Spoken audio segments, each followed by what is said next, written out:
Model दिव्या पहुजा हत्या प्रकरणात 10 दिवसानंतर पोलिसांना आरोपीला अटक करण्यात यश मिळालं असून दिव्याच्या मृतदेहाची विल्हेवाट लावणाऱ्या एका आरोपीला बेड्या ठोकण्यात आल्या आहेत। दिव्याची हत्या कोणत्या कारणावरून झाली हे पाहण्या अगोदर चॅनलवर नवीन असाल तर आपल्या चॅनलला सबस्क्राईब करा। दिव्याचे वडील दिव्यांग असून ते भाजीपाला आणि फळे विकण्याचं काम करतात। दिव्याच्या कुटुंबात एक लहान बहीण आणि आई वडील आहेत।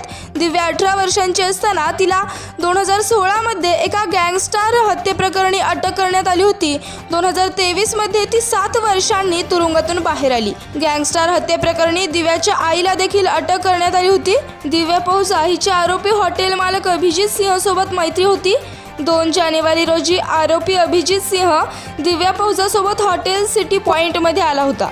दिव्याच्या फोनमधून त्याचे काही फोटो डिलीट करायचे होते, मात्र दिव्याने त्याला फोनचा पासवर्ड सांगितला नाही। यावेळी संतापलेल्या अभिजितने दिव्या पहुजाची गोळ्या झाडून हत्या केली।